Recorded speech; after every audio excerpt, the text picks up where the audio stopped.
Yeah. Wait for it later. Put it in the car. Okay, yeah, no pressing, please. Really, really important. Kieran, no touching.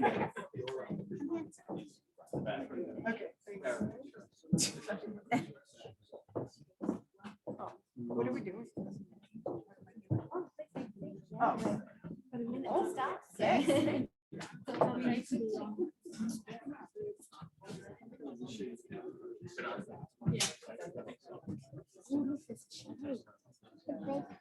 It's a big dinosaur shadow. It's big. Okay, well, no. Big dinosaur shadow. How about you come sit on the side? Yeah, here. Let's turn off the light. Oh.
Interesting. Okay, we're on.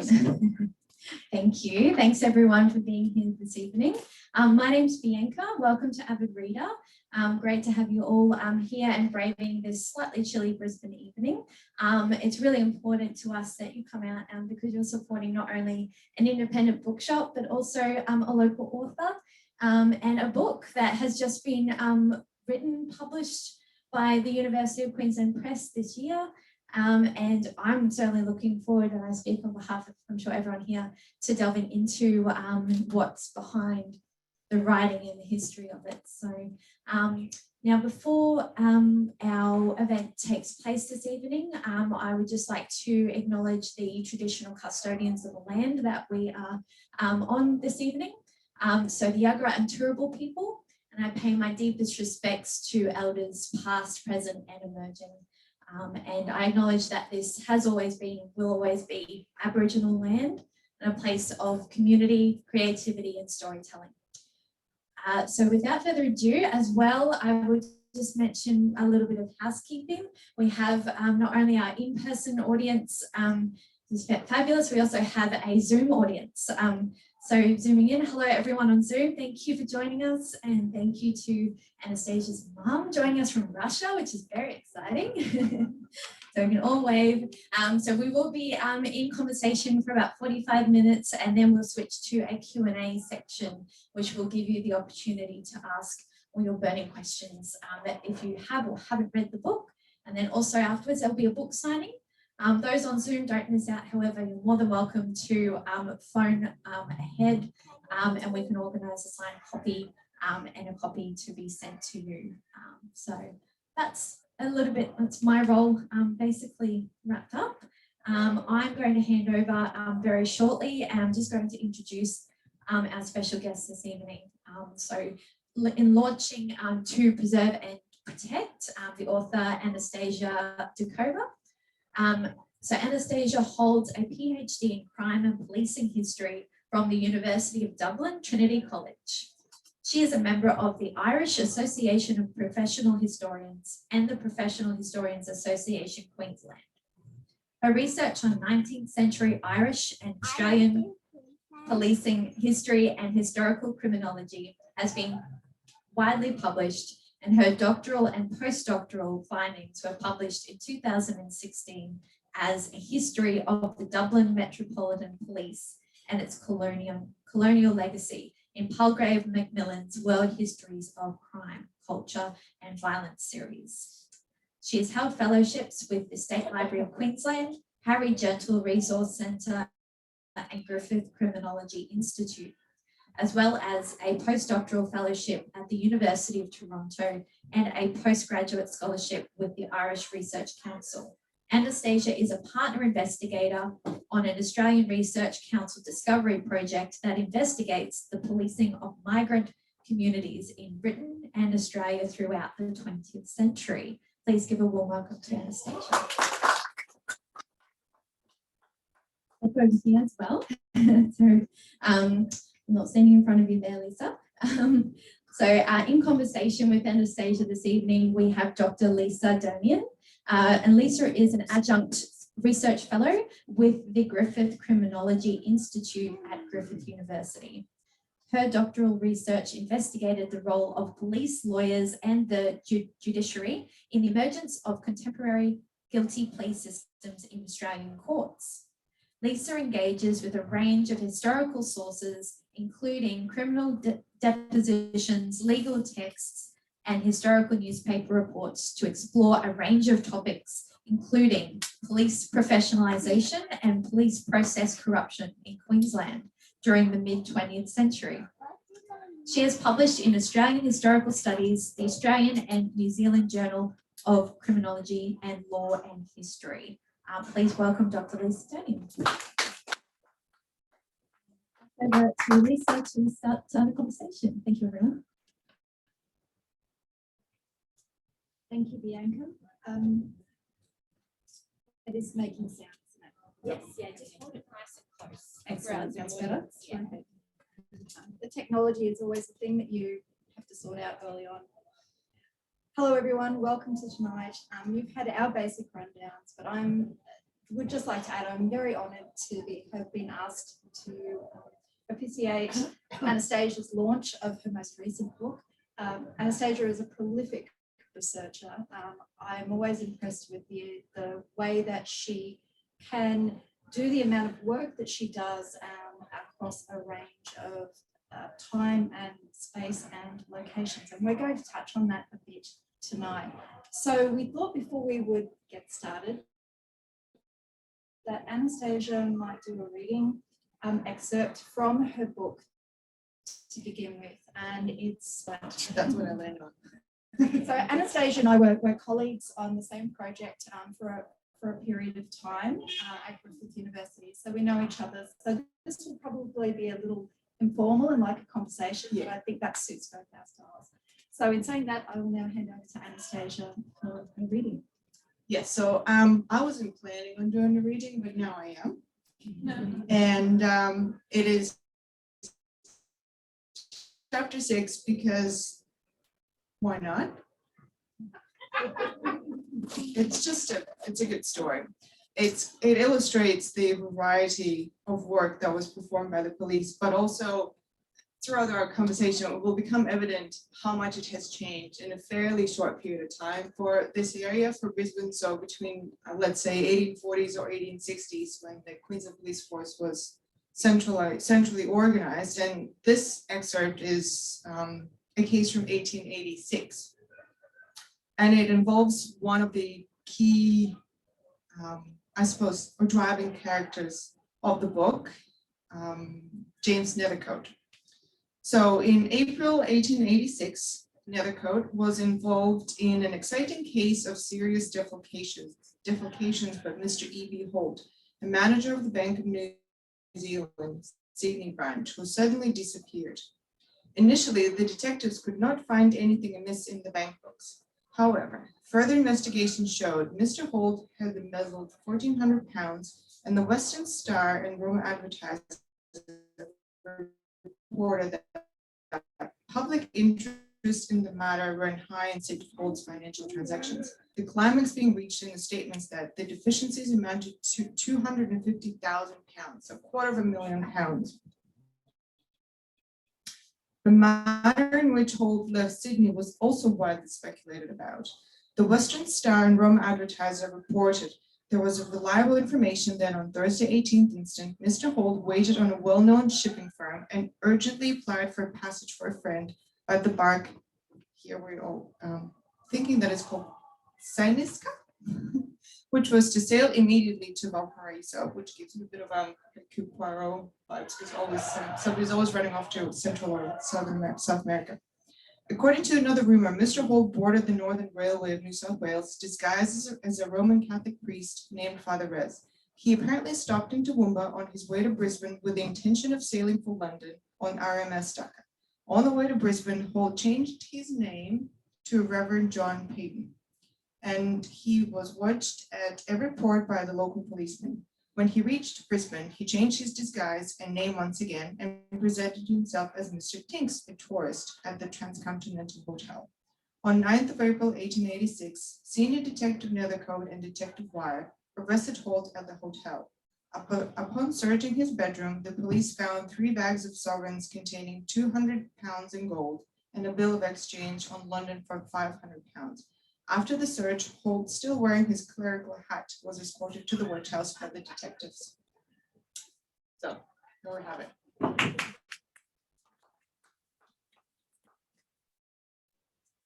think that's a great segue into introducing your book and this piece of work and research for those of you in the audience who haven't yet read it. And I strongly encourage you to read it. What I love is the way that you've weaved together these biographies of these police officers like Nethercoat, who then goes on to have a successful prosecution career and some other interesting details to the latter end of his career. But you weave their careers in with a greater understanding, contextual explanation of what's actually happening in colonial Brisbane at the time. So my first question that I think we're all kind of curious about is, why Brisbane? What's happened in your own research trajectory, and what has actually brought you to colonial Brisbane at this time? Well, this story began in Dublin, out of all places. I was doing my, I guess, first year of, it would be master's, because in Dublin, the University of Dublin, Trinity College, you would usually, as a researcher, enter in a master's stream. It's a combined degree, master's and doctoral thesis. And in the first year, you basically scope it out. And I was well aware, well, as well as one could be in first year of a PhD project, of what I was doing and all the sources that I'll be looking at and all the forces I'll be looking at. And I realized that there's more than meets the eye. And a word Queensland kept popping up. And I'm like, what is Queensland? And then I'm like, wait, Queensland sounds familiar. Don't I know somebody there? And my now husband was doing his master's degree at the University of Queensland. I'm like, oh, that sounds intriguing. I should look further into that. And it turned out that a lot of Dublin Metropolitan Police and Irish police from the state force, the Royal Irish Constabulary, became royal in '67 after suppressing the Union Rising, immigrated here and joined the ranks. And as I started looking more into the regulations and manual, I'm like, wait, I have read all this before somewhere. And I realized that a lot of material that actually established the organization is basically nearly verbatim to the Irish regulatory manuals and documents. And I was like, well, this sounds pretty fascinating. I wonder what happened after. And that's when I actually reached out to UQ and Griffith, and I think it was Centre for Excellent Policing and Security at that point, to come and check it out and see what's going on. And the rest is history, I suppose. But that is basically the humble beginnings of this book, which was, oh my goodness, I have to do the math, 13 years ago. But this book itself, as Brisbane didn't come to it in earnest until 2015, I think, when I decided that, well, Dublin is pretty much completed and published as a book, a history of the Dublin Metropolitan Police and its Colonial Legacy, but there's much material on the Colonial Legacy remaining that should be explored and is very exciting. And that's when I came across funding by Brisbane City Council, Lord Mayor's Award for Local History Research Grant, and I was successful. And a project which initially began as Digital Colonial Brisbane, and it was predominantly online, and it had a map which you would click on and it would pop up and tell you of all the crimes that I described here, but you know, it was just a snippet, and it has a guided tour as well.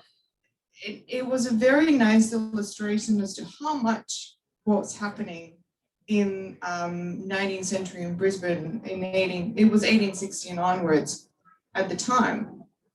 How many businesses there were, how many people were around getting drunk and assaulted, or you know, getting up to no good in fountains.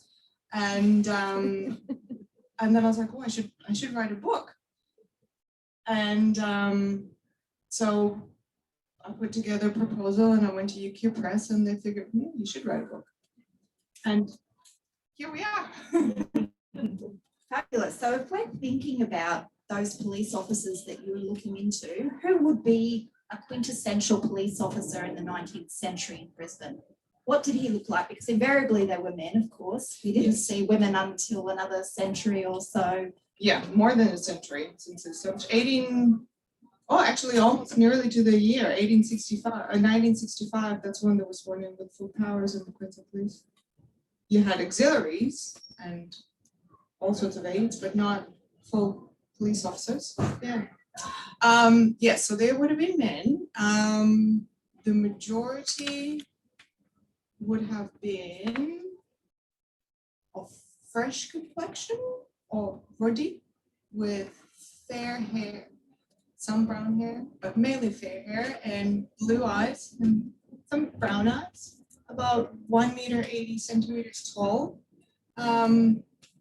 All could read and write. Because there were regulations and requirements around who could physically be a police officer, wasn't there? Yes, you had to meet minimum physical height and width standards.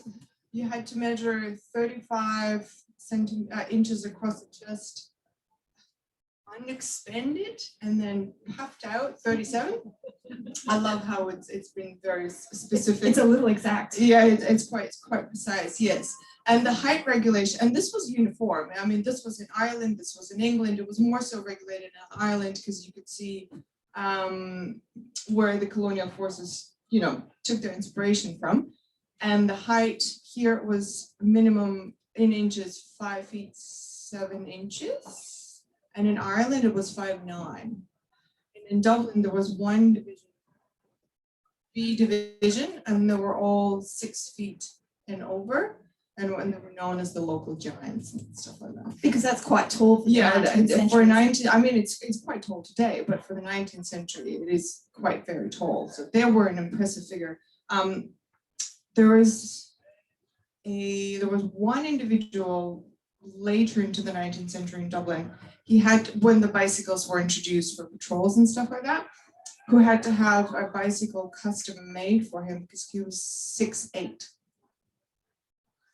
That's incredibly tall. He actually was a giant. He would have been a giant. Most men weren't from Dublin itself, but from the surrounding counties. But so I have to jump in right there because it's colonial Brisbane, but we're talking about Ireland. Irish, yeah, an awful lot. But there is a reason for that, isn't there? Yes. Well, can you explain to us what is this thing about Ireland that's so influenced policing all the way out here in the Antipodes in very, very tiny Brisbane town?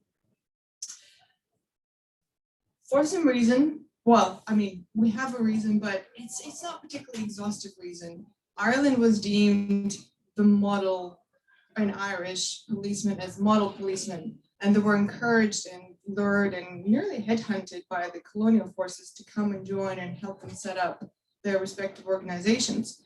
Victoria too, which was a Victoria Police, which was established before Queensland. I think the earliest in Australian colonies was South Australia. It was 1830s. They encouraged the city policemen and the rural policemen to come and join because the peculiarities of local policing required, I suppose, both approaches to be applied. And they were quite different because the city policemen were described as basically citizens in uniform, while the rural police were paramilitary in nature. They mainly were on horseback. They were armed with muskets or bayonets, and were considered ideal for frontier, which was in a state of warfare practically here. And in the end, what we have is an sort of an evolution of its specific colonial approach to policing model that integrated both approaches. And Ireland, I suppose, also, why was everybody aware of it? Well, because it was one of the first centrally organized uniform police forces. So Dublin City Police was established in 1786, which is over 50 years before the London Metropolitan Police. And Robert Peel was, what was flipped the two? Pitt and Peel. One was Under Secretary for Ireland and one was Chief Secretary for Ireland. So they used that experience and they applied it to writing the London Bill, which failed a number of times, but finally passed and became an act in 1829. And the reason why it failed is because English felt like they don't need the police. Irish may need the police because, you know, they're all thieves and unlawful and whatnot, ruffians, whatnot, yeah, depredators. I believe the word combination was used, social laboratory. But the crime was on the rise in, well, so they say, the crime was on the rise in London in 1820s, and with the rise of Chartism and the labor movements and the factory workers, and usually there would be a bad harvest and a bad winter involved, and it was deemed that, you know, it was time to have an organized police force that was there during the day, because all the pre-existing forces were not forces; they were just civilians who were drafted to patrol the streets at night. Yeah, because a lot of people don't necessarily realise that. I'll We just don't do my have lecturing microphones. voice now. A lot of people don't realise that the original police forces were actually people, because we were living in village and small groups, and there would be local neighbours who would then take a turn being the local constable and or the night watchman. And so that was the model way before we had any form of official and formal policing. But of course, the time that Anastasia's talking about is when that has moved on to the idea of, okay, let's professionalisation and central organisation of these. Yeah, so then we have the night watchman and then the day police. And then as the cities evolved, the forces evolved, and as prisons ran out of space, transportation picked up. And that brings us back to like about more Irish convicts as well. So what a lot of people don't understand, I think, about Australia, early white history of Australia, is that the first criminal justice officials, other than judges who were generally military, were lawyers and police officers who had all been convicts. So our entire criminal justice system is built on those kinds of people. Perhaps you could talk about one of our police officers who came from Ireland, who was an ex-convict. Yes, so we have one individual. Yes, you have one. One of the characters that draw one of the storylines or history lines is a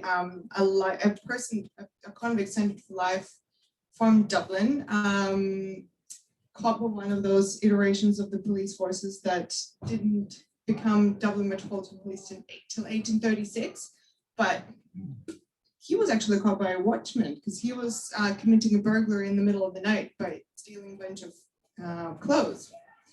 And he was convicted of robbery, but not a burglary, I believe, and transported here for life.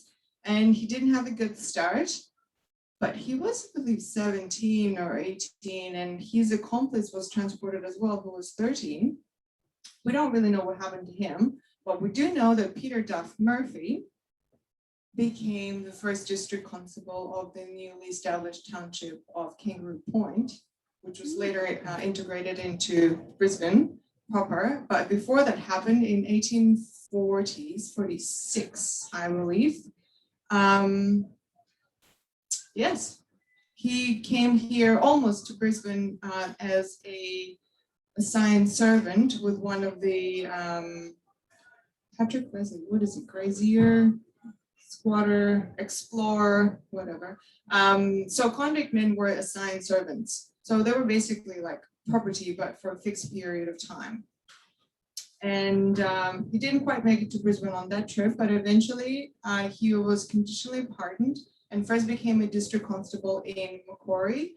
And then he was promoted and came to Brisbane, conditionally pardoned and then fully pardoned, and was in the force till 1850s and even had a stint as active chief constable of the Brisbane Police in 1850.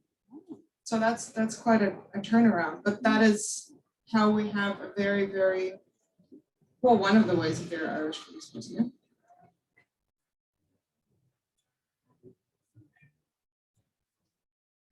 So we moved on from Peter Duff. What was police training? What kind of training would Peter Duff Murphy have received when he transitioned from being a convict servant to then being in the local police force?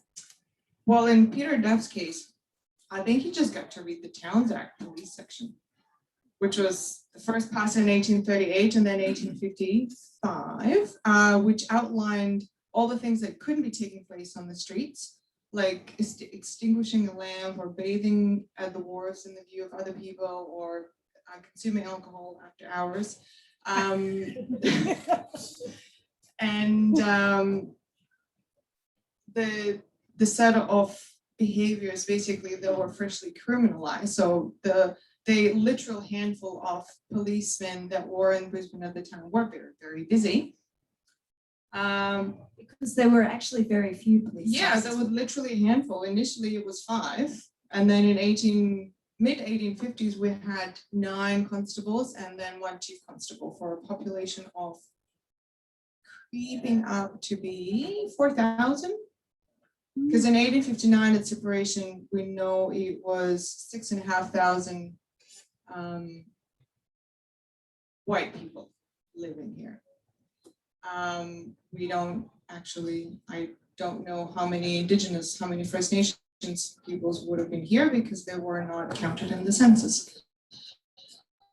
But in 1864, population doubled in Brisbane town, and police presence nearly did too. We had 26 constables, but if you think of it, that's the total presence. So that's 2 shifts. The initial shifts were just day and night shift. They were quite long.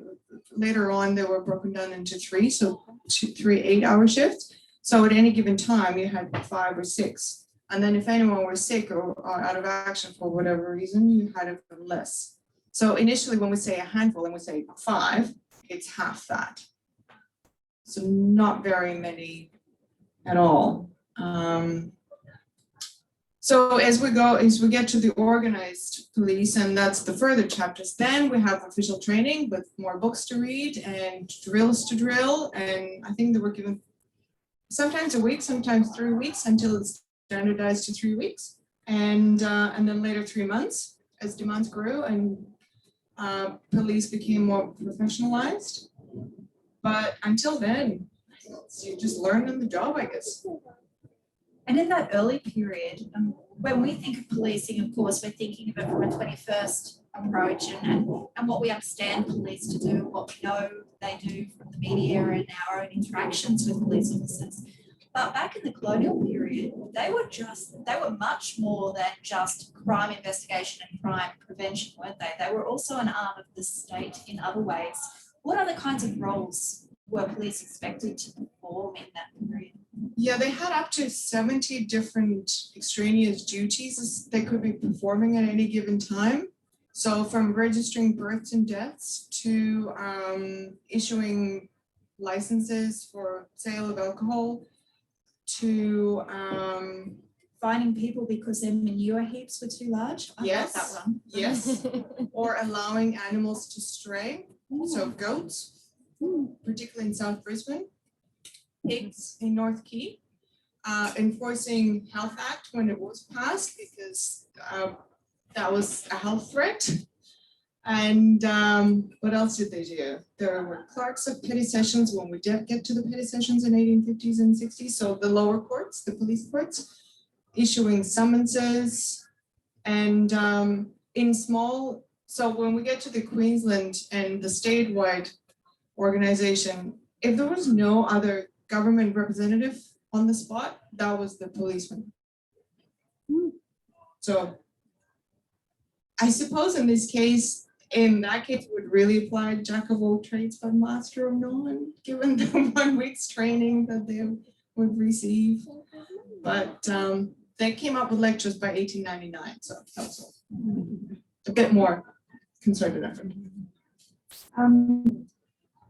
I really enjoyed in the reading of the book, it's not just about a history of policing. What emerges is this really rich story of what Brisbane was like. And I was born in Brisbane, I've grown up in Brisbane. I loved hearing about the different areas and hearing about dung heaps in people's backyards in North Quay or in Albert Street. There are some really interesting areas. One of them is Frog's Hollow, of course, which was like a den of iniquity, possibly, and the place where all thieves may have hung out. How did police patrol these kinds of areas? How did they actually do the day-to-day life of policing at that time?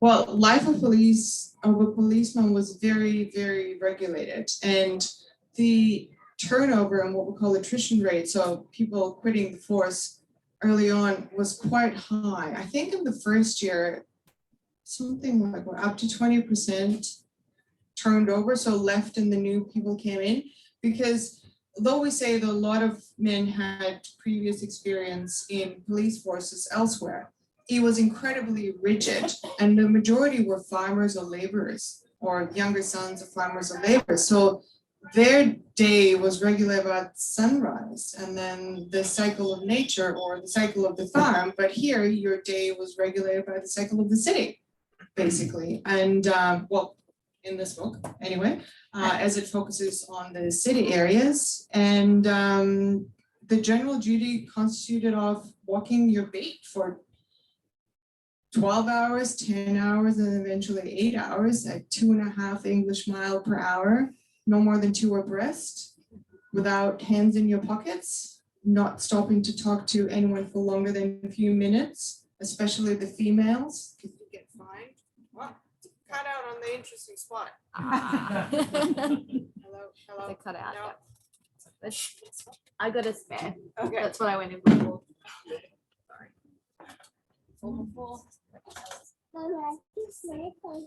Thank you. Yeah, so and then you had to. So, and the point of walking at a particular speed is that first there were checks by the senior officers. So they would be making sure that you walk at a particular point to meet your beat marks. But also if there's anyone who needs your assistance, all they have to do is stand on one spot, and within 15 minutes, a policeman would walk by. And that's, I guess, what we did. And I suppose in that period of time when there were no telephones and no way of accessing help if you needed it, Yeah.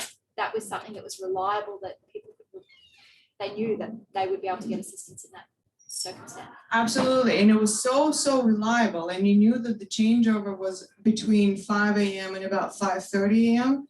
That in Brisbane and in Melbourne, which had a very similar system, the majority of burglaries happened around that time. Because Of course, the cooks knew. yeah, all the crooks knew when each individual beatman would be. So they would get up to their nefarious business at that precise time. And there were some rumblings about, well, perhaps we should do something about it, but the risks were considered to outweigh the benefits. But what they did do is introduce plainclothes policemen. And to keep things particularly tricky and crooks on the tips of their toes, they would walk counterclockwise on their feet. So yeah. Because regular Oh gosh, oh my goodness, I'm so sorry. regular ones would walk clockwise. I'm really sorry about the microphone trouble, everyone, and apologies on Zoom as well. We have 3 mics in total. We're having issues with this one. I'm just going to turn that on in case maybe it's passing around. So that one's working okay. So why don't we just turn that one off if that one's playing up a bit? We might just have to work on one. That's okay. That one. Okay, well, no, it's not being. Alright, so with that one. We'll just project. Yeah. Can they hear us on the laptop? Because we're used to yelling when we need to, at students generally. What I might do is I'll bring the laptop a bit closer. Yeah, And then we'll work with that if that's Yeah, okay. sounds good. Thank you. Everyone okay with that? Yep. And we're getting close to Q&A To the Q- time. yeah, So yeah, yeah. My apologies again. We'll definitely look into them.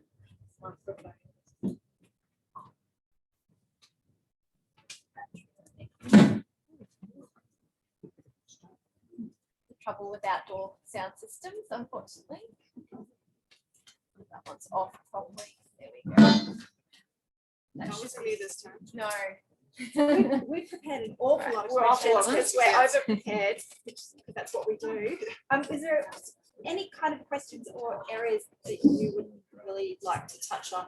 Because we had, we've got everything there is everything that's happening in Brisbane in the 19th century. We've got disasters. We've got the Great Fire of Brisbane, who I'm sorry to say I knew nothing about. Yes, We have riots. We have a 1864. whole host of things happening in Brisbane. I think there's a book called The Year of Disaster, 1864. It mentions the fires and stuff like that, but not this stuff. That's the worst thing when you're a 20th century historian. You just kind of like you cut off at 1900, and anything that happened before didn't happen. Yeah. But yeah, no,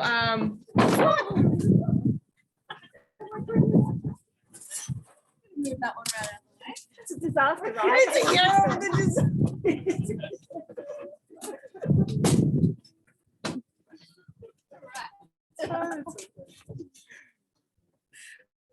what else has happened? I got an accident. What would Okay. Brisbane? Yeah, what would police have to do in disasters? Because we're sport for choice nowadays when it comes to first responders. First We have responders, SES, we have fire, and rescue. Who were the first responders then? Constables. Actually, the 1864, there were a bunch of fires when Queen Street, chunk of Queen Street burned down twice. What else? Edward Street. And one of the few fires was discovered by a policeman on his morning beat. I think it was 1 a.m. Because one of the jobs that they had to do, and the way they were walking, because if you were walking on with the houses on the right and the houses on the left, so basically when you were doing the turns, you would be checking the locks and the bolts and the windows of the houses and making sure that they're locked and everything's closed and everything is okay. And during one of these beats, one of the constables discovered a fire in one of the shops in Queen Street, and he raised alarm. And the volunteer fire brigade at that point arrived when they arrived, but they started to pull out goods and trying to extinguish the fire at the point of discovery. But eventually they had to pull out a bunch of buildings just to make sure that the fire doesn't spread, because of course at 1860s, that's right before gold was discovered in Gympie. So majority of buildings were still either from convict period, which ended in 1840. So that was the free settlement. And obviously they were very susceptible to fire. And then as that was done, then the floods came in February. And There's a flooded when fantastic, it didn't burn. you've got a fantastic photo in the book of all of these goods that have been Goods pulled out, out, so and then much, the police yeah. having to guard them from looting and really successfully from the sound of it. Yes, because newspapers, obviously not 100% or 50% reliable source, but it's a good indicator as to what was going on, because it was some outrageous looting. It would have been definitely made it to the papers because it would have sold the papers, but it wasn't there. So either people were just banding together or the handful of police did their jobs. Probably the people banding together because not enough people to supervise. But the fire brigade, they were unpaid volunteers, and then the police, because there was no ambulance at that time. Although there was ambulance if one decided to read chapter 5. No, that was a taxi cab. No, there were taxis, but no ambulances. Well, that kind of segues nicely maybe into the last question from me, and then we can open it up so that, because I'm sure there are a range of topics that you're all sitting there going, why isn't she asking about this? And I'm sure it's probably written down there, but we can pass over to you. So in talking about newspapers, as a historian, the thing I'm most interested in is, how do you do your research? What sources are you using? Where have you found them? And so that all the budding amateur historians in the audience as well will know where to pick up from your work and maybe investigate themselves as well. Absolutely. So newspapers are a good source, but they need to be, before I started turning to newspapers, and I started doing that when it was all on the microfilm. We didn't have the luxuries of Trove, where we just log into the website, search for things, and then it's all right there. You can download it and look at your leisure and even print it out. Yes. And so it was all in the microfilm in the libraries and the archives. And newspapers had wonderful sections that were called either police intelligence or law intelligence, and then accidents and incidents reports. And that is actually how my research for my PhD began for Dublin Police, because there were no other records that captured police courts proceedings. And that led me to, I'm like, oh, there must be other newspapers covering court proceedings in other jurisdictions that I'm looking at. And then I built on from there. I'm like, well, how do I know these are reliable? I better compare them with the actual court proceedings. And I know for Dublin, they aren't available because they were burnt out in 1922 when the 4 courts burned during the Great Fire. In Brisbane, fortunately, some of the records have survived, and they are in the Queensland State Archives. They're called the bench books. They're very fragmented, and oftentimes they'd say, look, please consult deposition sheet, and there's no deposition sheet for particulars.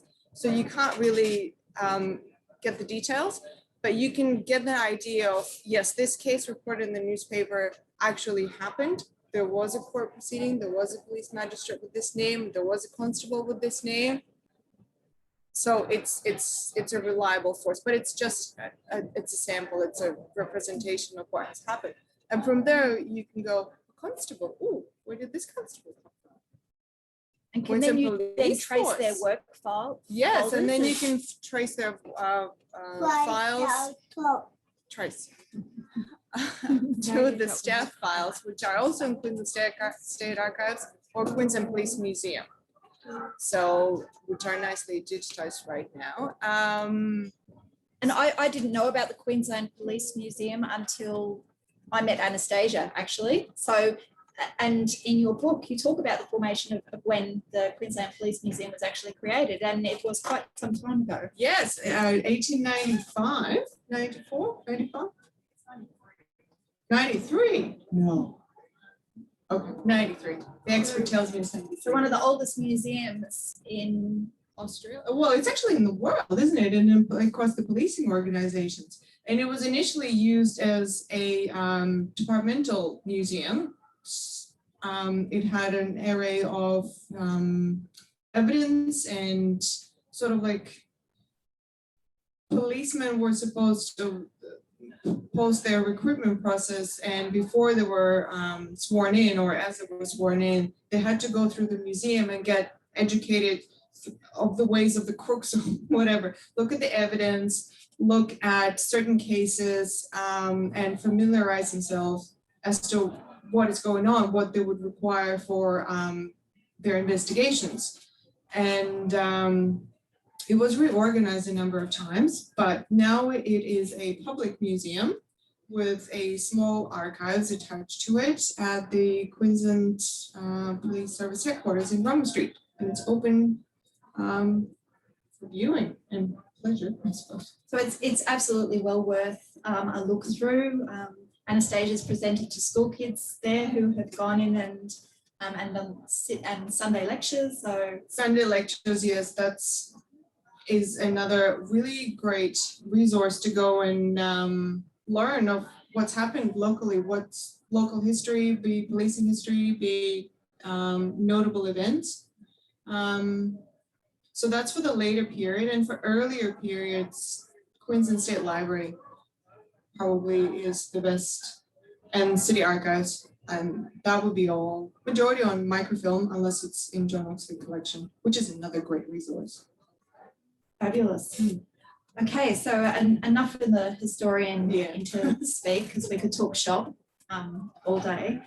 But perhaps we'll open it up now. Bianca, are you running questions for online and in the audience? Yeah, could I just get a gauge on anyone who's got a question? Yep, all right. So got a few, so we might alternate. I'm going to take one from Zoom first because it came through super early, and then we'll do audience here, and then we'll do back on Zoom if that works. So I might borrow that one.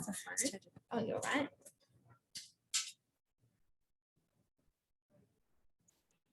Just as someone who wanted to know Dr. Lisa's surname, I'll just pass that on Zoom. That's Dr. Lisa Durnian, Griffith University. So question from someone on the Zoom audience.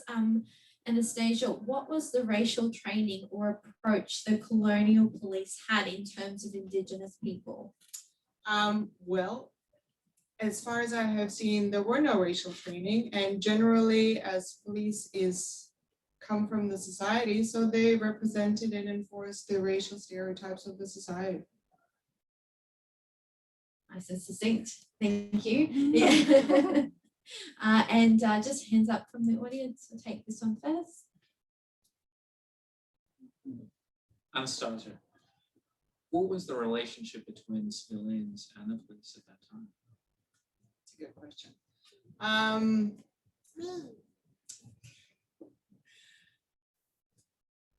It depends on the decade that you look into at, because in 1860s and early 1870s, the attrition rate, the high turnover rate, was also in part because of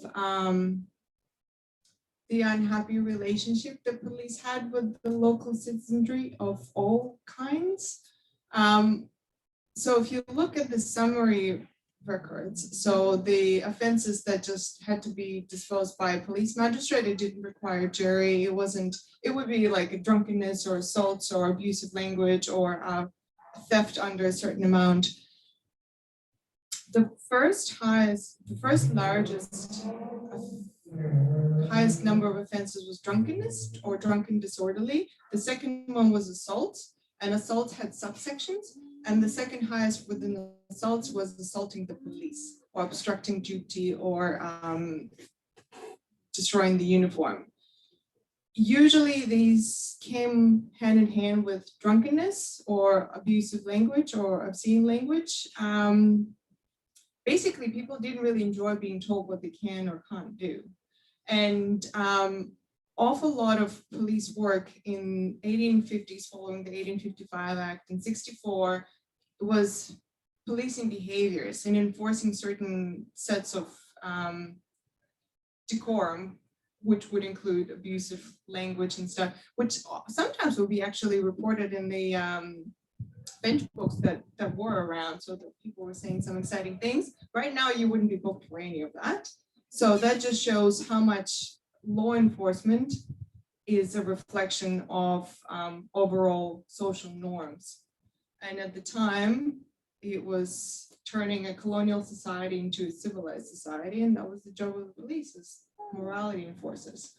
But they came towards the end of the century, people would go and turn to the police for help. While in the 1600s, there would be complaints, as there's one, there was an open ad in Brisbane Courier saying, why would you trust the police to look after property of the deceased individual? Who in their right mind would trust a constable to look after that or bring it to a police station? That's just absurd. Thanks, Anastasia.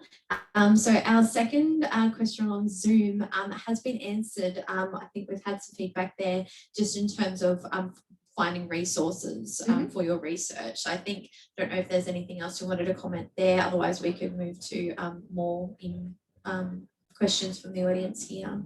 There's heaps more online now than when I was doing my work.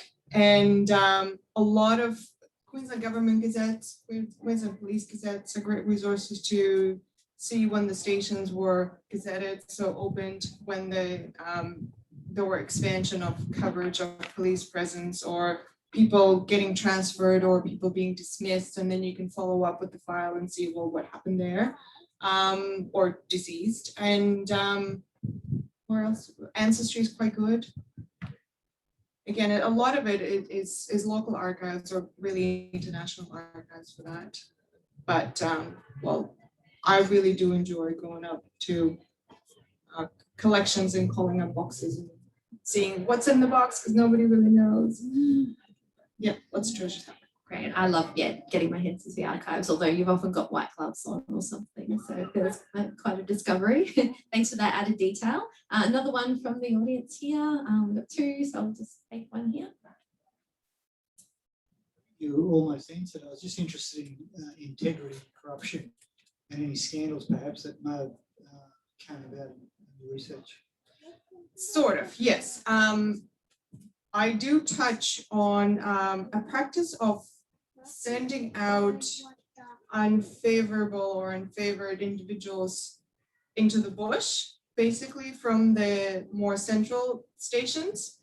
One of the chapters looks at James Nethercote, and that's what happened to him. He gave evidence in 1899 inquiry, Royal Commission that looked into an atrocious handling of number of cases by the newly established CIB, but mainly the Oxley and the Gatton murders, which were probably familiar to the audience. And so the perpetrators were never found, and there were horrible murders.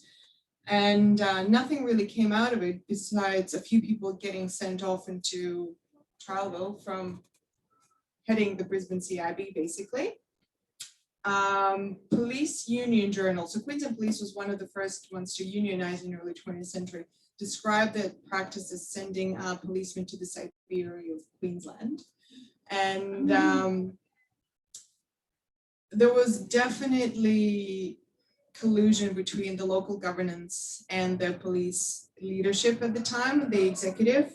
And although it feels like it definitely comes to fore more around that time, but Seymour, one of the first and the longest serving commissioner of the time, who was not necessarily above the board himself, there were some insinuations towards the end of his career, he lamented in one of his reports as early as 1875 that he found that frustrating or annoying, whatever, some not very good word that he used, that local police turned to patronage to, or political patronage to seek promotion rather than on attempt to do it on merit and good behavior. So, and the fact that we see it happening 20 years later, 30 years later, 50 years later, 100 years later, it clearly worked. 100 years later, because that's exactly where Terry Lewis was shipped out by Commissioner Whitrod when he was trying to get on top of corruption. Yeah.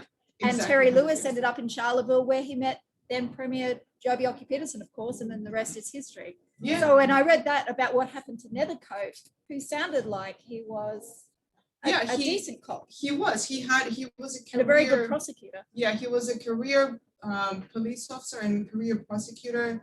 And he was from England, and he initially had policing experience in Bradford Police Force. So he was in the service for like over 40 years. And of course he was sent to Turville, and then he resigned shortly after, and he came back to Brisbane and set up a private shop, and had a successful PI practice for another 10 years, I think, in George Street. So, yes. Next question. I just want to ask what Frogs Hollow is or where it was.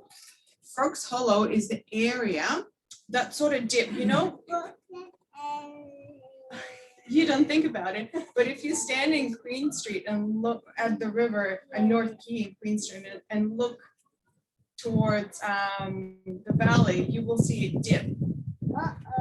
And it goes down towards Albert Street, Edward Street, and then Creek Street. And Creek Street was an actual creek. So that area was incredibly prone to flooding, and Albert Street especially. And there's some photos in the book where buildings basically flooded up to their rooftops, and lots of frogs live there.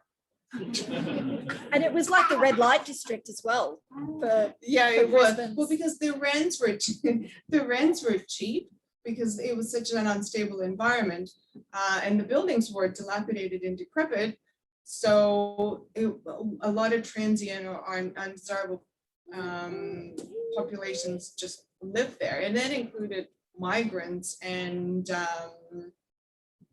unskilled or unemployed laborers and stuff like that. We've got so many questions on the line, so bear with us. We'll try to get through all of them. We've got just going to one on Zoom now from Lynn. Do the records give information on how many First Nations people were up on charges? For example, were they overrepresented in the stats? That's a great question. I have no way of telling it officially. And we were talking with Lisa about it, that even in the later period, and we were discussing newspapers and newspaper representation of cases, and then if it's a good barometer of people going through the courts and people living in Brisbane streets and police interacting with the individuals. No, because virtually there's no mention of First Nations interactions. I'm guessing it didn't make for a good story, or there were the problems because there were so many people coming in from Sri Lanka, and the language, of course, of white Australia was so racist that the newspapers would just label anyone before the courts as, you know, in the types of derogatory language, we no longer talk about race, but they would use that. So sometimes I would know someone who I knew for a start was not Aboriginal, but was called a native, or was called, so it's very hard for us now in the 21st to differentiate who they're talking about. Because Brisbane River saw a fair bit of traffic. So intercontinental ships would come in and they would dock here. Yes, exactly. And then you have Navy crews and stuff like that. Or people absconding from the ships and then staying here, and there's no way of exactly differentiating of what's what. But it is work that someone should do. So, you know, I'm slowly edging into it, but it's a different kind of research, and one can arrive to these conclusions only after having done all this, because then you're like, I feel there should be something more. I can't answer this question. I can't answer this question. Well, what's happened here? Or I've seen in this source that this what should be going on, but I'm not seeing it. Well, where is it? How do I find it? So joys of history. Yeah, so it's a whole different question that needs to be answered. Well, yeah, there's questions coming from more questions. Yeah. So I'm just going to, the last one was from Zoom, so we'll take one from the audience. Who's got, I go for someone at the back there.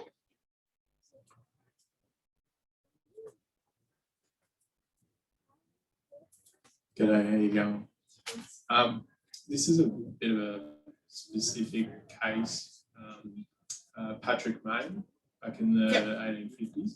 Was there ever, like, you know, in regards to kind of police enforcement moving forward, was there ever like an open case or a special branch folder the Main family from like Patrick Main onwards, because they always seem to be under scrutiny, kind of whichever member of the Main family. So special branch wasn't established until what, 1830s, and I would very much like to see the files of the special branch, but they were very much destroyed when followed the Fitzgerald inquiry, and in 1991 when Queensland Police Service was organized. Some of them were donated to the Queensland State Archives, but a lot of those files were just taken by the serving police and have not been turned in to the museum or the archives since. And yes, I think people should do the right thing and bring the files for other historians and academics to consult so we can recreate these histories. So I have no idea. The files that I have seen have mentioned nothing of Patrick Main, and majority of work that Special Branch did was looking at communists and migrants and other undesirables as a whole, or suspect individuals. And towards at the end of the century and the end of the Queensland Police Force, well, I mean, part of it was corrupt, part of it was working against the corruption. So and then it all erupted in the Fitzgerald inquiry. So I have no idea, essentially. In the 1850s, a lot of Patrick Main stuff is speculative. I actually described the case based on the evidence that exists. And we have a body in Kangaroo Point. We have a person apprehended.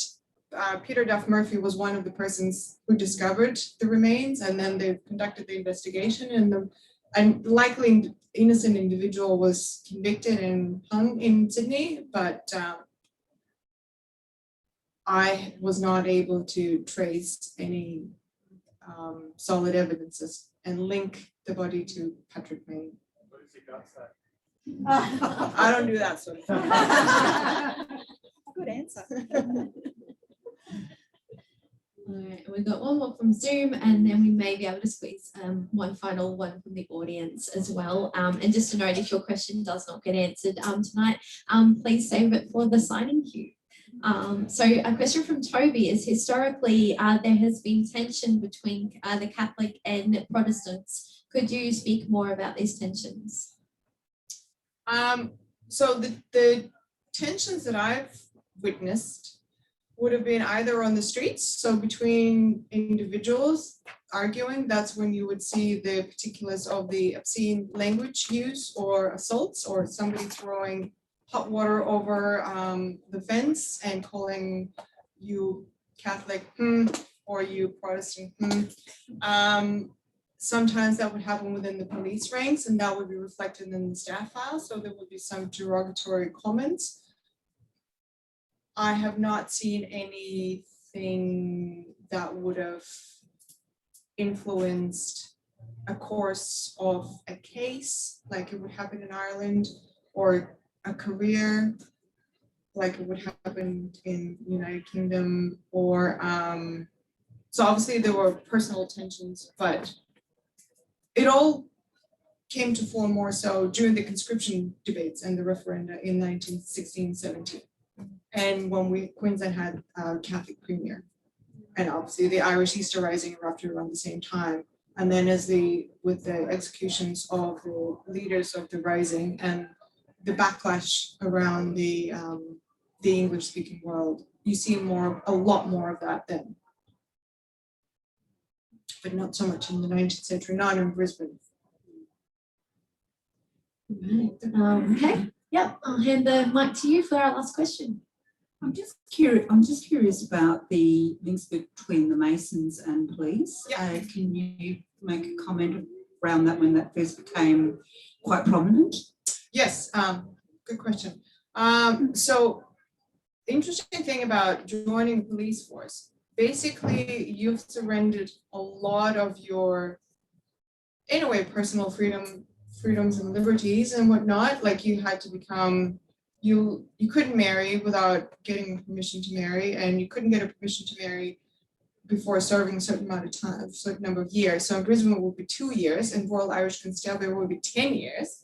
And one of the reasons for that is that you had to have enough money to be able to move out of the barracks or the funded accommodation and keep a family, because women had to move, they would be transferred. And that is to enable impartial law enforcement. So you couldn't have any local connections or own a business or have political affiliations, belong to a party or vote. So even if you were eligible to vote, you had to surrender that right. But you couldn't belong to a secret society. But the only society you could belong to is the Freemasons. And that was universal. And that was across denominations and across countries. And as people moved stations, like with Nethercoat and stuff, he was a prominent Mason in Brisbane. He moved to Charleville. He moved the lodges. So that was widespread. And I've seen that in Ireland, and I've seen it here, and I've seen it in Canada. In Upper Canada, it had a very distinct orange tinge to it. People who don't know what that means, it's the Protestants from Ulster, so the House of William of Orange. So the that has a sectarian divide in Upper Canada, in the Loyalist country, but not here. Everyone, not everyone, but you know, and those records are freely available. Well, any final comments? I think the final comment I would like to do is a bit of a plug for the book. I think that should be my most important role to do.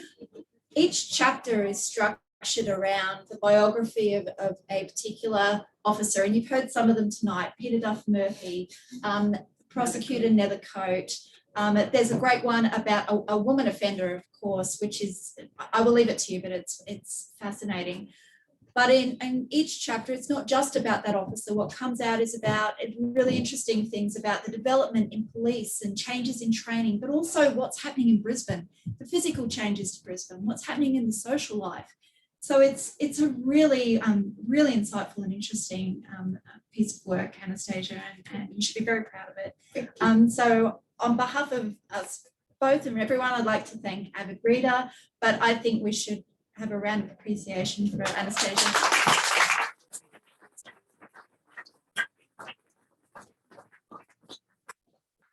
Thank you very, very much for coming and for really, really good questions. Very good questions, including Karen, who's 3.5. Well done, Karen. Thank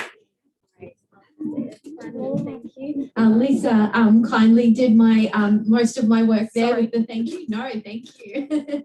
So I'd just like to say a thank you to Dr. Lisa Adonian as well for being fantastic in conversation partner, and to our audience this evening, both here on the I like to say the enchanted Avid garden. It is a bit like that with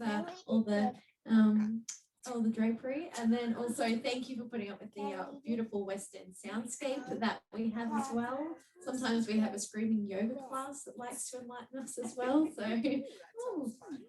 So, before we go in, I'll just invite Anastasia and Lisa to come into the bookshop before, that way they don't get stuck in the line to their own book signing. So they'll come with me, and then the rest can follow. But thank you kindly to our attendees on Zoom. And please find the book, and please come to more Avid Reader events. If you have any photos or any particular quotes about tonight, or just the book in general, and you'd like to share them on social media, please do tag Avid Reader at Avid Reader for 101. We're predominantly on Twitter and Instagram. So yeah, please share the love, and thank you very much. Enjoy the rest of your Friday evening. Inside. Yep. Bring your drinks.